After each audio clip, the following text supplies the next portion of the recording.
Praise the lord, praise the lord, praise the lord. యేసువా వందనం, యేసువా వందనం, యేసువా స్తోత్రం, యేసువా స్తోత్రం, యేసువా ఆరాధన, యేసువా ఆరాధన. తండ్రి దేవా వందనం, తండ్రి దేవా వందనం, తండ్రి దేవా స్తోత్రం, తండ్రి దేవా స్తోత్రం, తండ్రి దేవా ఆరాధన, తండ్రి దేవా ఆరాధన. ఆత్మదేవా వందనం, ఆత్మదేవా వందనం, ఆత్మదేవా స్తోత్రం, ఆత్మదేవా స్తోత్రం, ఆత్మదేవా ఆరాధన. ఆత్మదేవా ఆరాధన. మా మంచి కాపరి వందనం, మా మంచి కాపరి వందనం, మా మంచి కాపరి స్తోత్రం, మా మంచి కాపరి స్తోత్రం, మా మంచి కాపరి ఆరాధన. మా మంచి కాపరి ఆరాధన. హల్లెలూయా, హల్లెలూయా, హల్లెలూయా, హల్లెలూయా, హల్లెలూయా. హల్లెలూయా. క్రీస్తునాథి యందు ప్రియమైన సహోదరి సహోదరులారా, కీర్తన గ్రంథము 51వ అధ్యాయము 10వ వచనములో మనము ఈ విధముగా వింటూ ఉన్నాం. దేవా, నాలో పరిశుద్ధ హృదయమును సృజింపము, స్థిరమైన ఆత్మను నాలో నూతనపరచము అనేటువంటి వాక్యమును మనం వింటూ ఉన్నాం. ప్రియమైనటువంటి బిడ్డలారా, మనము సర్వసాధారణంగా మన యొక్క జీవితాల్లో చాలాసార్లు మనం ప్రార్థించేటప్పుడు ఈ విధముగా ప్రార్థిస్తూ ఉంటాం. ఏమని ప్రార్థిస్తాం? దేవా, నా పరిస్థితిని మార్చండి. లేకపోతే దేవా, నా యొక్క సమస్యలను మార్చండి, తీసివేయండి. ఇంకను దేవా, ఇతరులను మార్చండి అని మనం ప్రార్థిస్తూ ఉంటాం. ఎప్పుడు కూడా మన యొక్క ప్రార్థన అనేటువంటిది నా పరిస్థితులను మార్చండి, నా సమస్యలను మార్చండి, ఇతరి మనిషిని మార్చండి అని అంటామే తప్ప మనం ఎప్పుడు కూడా దేవా, నా యొక్క జీవితాన్ని నన్ను మార్చండి అని చాలా తక్కువగా మనము ప్రార్థన చేసుకుంటూ ఉంటాం. ప్రియమైనటువంటి బిడ్డలారా, అయితే మన యొక్క పరిస్థితి మారాలి, మన యొక్క కుటుంబము మారాలి, మన యొక్క జీవితము మారాలి అంటే మొట్టమొదటిగా మారాల్సినది నీ యొక్క పరిస్థితి, నీ కుటుంబంలో ఉన్నటువంటి వ్యక్తులు కాదు. మొట్టమొదటిగా మారాల్సినది నీవు, నీ యొక్క మనస్తత్వం అనేటువంటిది మారాలి. ప్రియమైనటువంటి బిడ్డలారా, అదే మనము ఈనాటి మొదటి పట్టణంలో సీరాపుత్ర అయినటువంటి యేసు జ్ఞాన గ్రంథము 15వ అధ్యాయము 15వ వచనంలో చూసినట్లయితే, నీకు కావలిస్తే దేవుని యొక్క ఆజ్ఞలను పాటించండి. నీవు దేవుని యొక్క ఆజ్ఞలను పాటించాలని నీవు నిర్ణయించుకోవాలి, అది నీ యొక్క నిర్ణయం.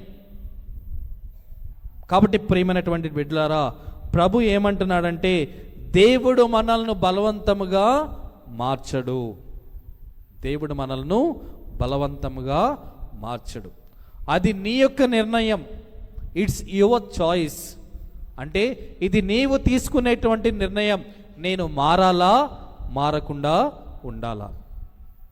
కాబట్టి ప్రియమైనటువంటి బిడ్డలారా, ఈరోజు దేవుడు మనందరికీ కూడా ఇస్తున్నటువంటి ఒక వాగ్దానం ఏమిటంటే, నీవు నూతనీకరింపబడి నీ యొక్క హృదయము నిర్మలముగా ఉండాలి అనేటువంటి ఉద్దేశంతో ప్రభు మనందరినీ కూడా ఆహ్వానిస్తూ ఉన్నాడు.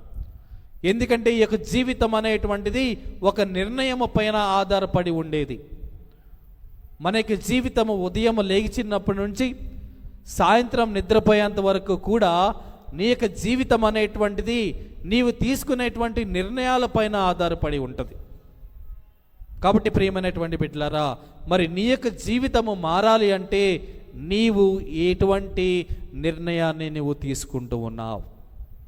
నీ యొక్క జీవితము దేవునిలో నూతనీకరింపబడాలి, హృదయ శుద్ధి పొందాలి, నేను ప్రభు యొక్క కృపను పొందుకోవాలి అని అనుకుంటే నీవు ఎటువంటి నిర్ణయాన్ని నీ యొక్క జీవితంలో తీసుకుంటూ ఉన్నావు? ఉదాహరణకు పరిశుద్ధ గ్రంథంలో మనం చూస్తూ ఉన్నాం తప్పిపోయినటువంటి కుమారుని యొక్క ఉపమానం. ఆ యొక్క తప్పిపోయినటువంటి కుమారుడు మొట్టమొదటిగా తను తీసుకున్నటువంటి నిర్ణయం ఏమిటంటే తనకి తండ్రి నుంచి దూరముగా వెళ్ళిపోవాలని. మరి ఆ యొక్క నిర్ణయం తీసుకోవటం వలన ఎవరు నష్టపోయారు? తండ్రి నష్టపోయాడా? కుటుంబము నష్టపోయిందా? కాదు.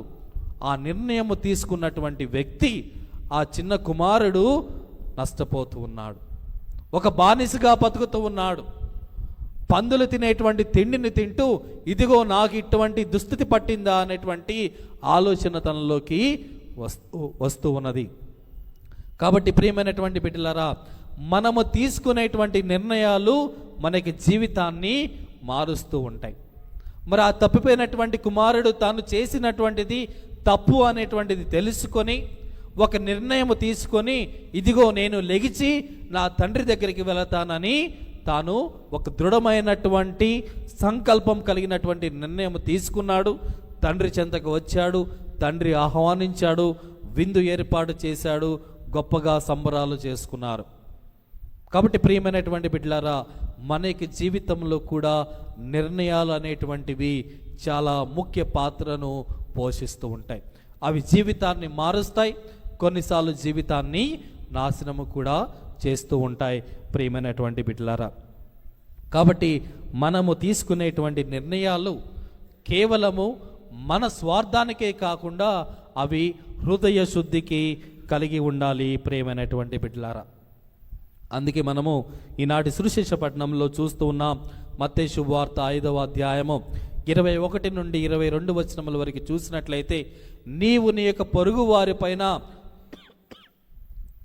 కోపము చూపించినట్లయితే నీవు కూడా న్యాయస్తంభానికి గురవుతావు అని. అంటే మనం ఇతరుల పైన కోపడకుండా ఉండాలనా, లేకపోతే ఇతరులను మనము కోపగించుకోకుండా ఉండాలనా? కాదు. కోపం అనేటువంటిది అది మంచికి అయితే అది పిల్లవాడిని సక్రమమైనటువంటి దారిలో పెడుతుంది. అదే నీ యొక్క కోపం అనేటువంటి స్వార్థమైనటువంటిది అయితే అది నిన్ను పతనమునకు నాశనమునకు చేస్తూ ఉంటుంది. ఉదాహరణకు తల్లిదండ్రుల యొక్క కోపాన్ని తీసుకుందాం. తల్లిదండ్రులు కోప్పడేటప్పుడు వారి యొక్క పిల్లలను సక్రమంలో నడపాలి అనేటువంటి కోపంతో ఉంటారు. ఆ యొక్క కోపం అనేటువంటిది పిల్లలకు మంచి భవిష్యత్తును ఇస్తూ ఉంటుంది. కాబట్టి అది మంచిదే. అలా అని చెప్పి వారు రోజంతా కూడా సంవత్సరాలు తడిపరి కోపంగా ఉండరు. అది సక్రమమైనటువంటి మార్గంలో నడపటానికి, వారిని బంధించటానికి, వారికి ఇది మంచి ఇది చెడు అని చెప్పటానికి ఉపయోగించేటువంటి కోపము ఒక మంచిగా ఉపయోగపడుతూ ఉంటుంది. కానీ స్వార్థ బుద్ధితో కలిగినటువంటి కోపము నరహత్య, ఇతరుల యొక్క జీవితము నాశనము చేయటము, ఇటువంటి వాటితో కలిగి ఉంటే అది మనకి జీవితాన్ని నాశనం చేస్తుంది ప్రియమైనటువంటి బిడ్డలారా.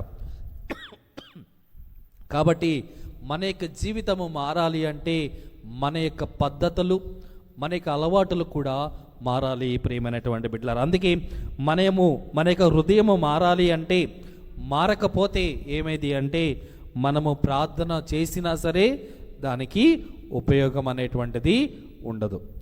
మనము ఎన్ని ఉపవాసాలు ఉన్నా సరే దానికి ప్రయోజనం అనేటువంటిది ఉండదు. మనము ఎన్ని గుళ్ళకు వెళ్ళి దేవుణ్ణి మొక్కినా సరే దానికి ఉపయోగం అనేటువంటిది ఉండదు. ఎందుకంటే హృదయ పరివర్తన లేనిదే మనము దేవుని యొక్క కనికరము, దేవుని యొక్క కృపను మనము పొందలేము ప్రియమైనటువంటి బిడ్డలారా. అయితే ఒక సంఘటన, ఒక వ్యక్తి, ఆ వ్యక్తి యొక్క జీవితం ఎటువంటిదంటే అతను ఎప్పుడూ కూడా తాగుతూ ఉండేటువంటి వాడు. తనకి జీవితం అనేటువంటిది తాగునకు బానిస అయినటువంటి వ్యక్తి. మరి అటువంటి సందర్భంలో ఈ వ్యక్తి ఎప్పుడు కూడా ఇంటికి వచ్చి ఎటువంటి గొడవ పడతాడంటే, నా కుటుంబం మారాలి, నా బిడ్డలు మారాలి, నేను అలా ఉందామనుకున్నా, ఇలా ఉందామనుకున్నా, నా కుటుంబం ఇలా ఉంటే బాగుంటుందని ఎప్పుడు కూడా అంటూ ఉండేవాడంట. మరి ఇలా అంటూ తన యొక్క జీవితాన్ని మొత్తము కూడా ఇతరులమైన నిందలు వేస్తూనే బతికాడు. చివరికి తాను అనారోగ్యమునకు పాల్పడి ఆ మంచం మీద పడినప్పుడు అంటూ ఉన్నాడు, నేను ఇతరులను మారమన్నానే తప్ప నన్ను నేను మార్చుకున్నట్టయితే ఈరోజు ఆరోగ్యంగా ఉండేవాడిని, నా ఆరోగ్యము ద్వారా నా కుటుంబము ఆరోగ్యంగా ఉండేదని ఆ యొక్క తాగుబోతుకు బానిసైనటువంటి, తాగుడుకు బానిసైనటువంటి వ్యక్తి అంటున్నటువంటి మాటలు ప్రియమైనటువంటి బిడ్డలారా. కాబట్టి మనకి జీవితంలో కూడా మనము ఒక నూతన సృష్టిగాను దేవుని యొక్క కృపలో భాగస్థులం అవుతూ మారు మనసు కలిగినటువంటి వ్యక్తులుగా మనం జీవించినట్లయితే దేవుని యొక్క కృప మనము అమితమైనటువంటిది, గొప్పదైనటువంటిది. అందుకే చూడండి, మనము లూకా సువార్త 19వ అధ్యాయంలో జక్కయ్య యొక్క కథను విన్నప్పుడు జక్కయ్య ఎప్పుడైతే ప్రభుని చూడాలి, ప్రభులో ఆ యొక్క యేసును తెలుసుకోవాలి అనేటువంటి ఆశ తనలో కలిగినప్పుడు తనకి జీవితం అనేటువంటిది మారుతూ ఉన్నది. అలాగే జీవితమును మారినప్పుడు ప్రభు పలికినటువంటి మాట ఒకే ఒక మాట. ఏమంటున్నాడు ప్రభువు? నేడు నీ ఇంటికి రక్షణ వచ్చినది. కాబట్టి ప్రియమైనటువంటి బిడ్డలారా, నీవు ఎప్పుడైతే నీ యొక్క జీవితమును మార్చుకుంటావో, ఎప్పుడైతే నీ యొక్క జీవితంలో ఇది మంచి ఇది చెడు అనేటువంటి సరైనటువంటి నిర్ణయాన్ని నీవు తీసుకొని గర్వము, అసూయ, స్వార్థం అనేటువంటి బుద్ధులను విడనాడి నీవు దేవుని యొక్క ప్రేమ, కనికరము, శాంతి అనేటువంటి వాటిని నీ యొక్క జీవితంలో అలవర్చుకున్నప్పుడు దేవుడు అంటాడు, ఇదిగో నేడు నీ ఇంటికి రక్షణ వచ్చినదని. కాబట్టి ప్రియమైనటువంటి బిడ్డలారా, దేవుడు ఈరోజు మనకిస్తున్నటువంటి వాగ్దానము, నీ యొక్క జీవితమును మలుచుకొని పవిత్రమైనటువంటి బిడ్డగా జీవించు. నీవు ఎవరితో అయినా సరే కలహములతోనూ గొడవలతో ఉన్నట్లయితే నీవు బలిపీఠము చెంతకు వచ్చే ముందలే వాటన్నిటినీ కూడా పరిష్కరించుకొని నిర్మలమైనటువంటి హృదయంతో వచ్చి దేవునికి సమర్పించమని ప్రభు మనల్ని కోరుతున్నాడు. కాబట్టి ప్రియమైనటువంటి బిడ్డలారా, దేవుడు ఈ యొక్క వాగ్దానాన్ని మనకి జీవితాలను మార్చాలని, మనము మన యొక్క హృదయమును, మన యొక్క జీవితమును పూర్తిగా దేవునికి సమర్పించుకొని దేవుని యొక్క రక్షణను మనందరము కూడా పొందుకునేటువంటి భాగ్యము ఆ దేవత దేవుడే మనకు ప్రసాదించాలని ఈ దివ్య బలి పూజలో ప్రార్థించుకుందాం. పిత, పుత్ర, పవిత్ర ఆత్మ నామమున.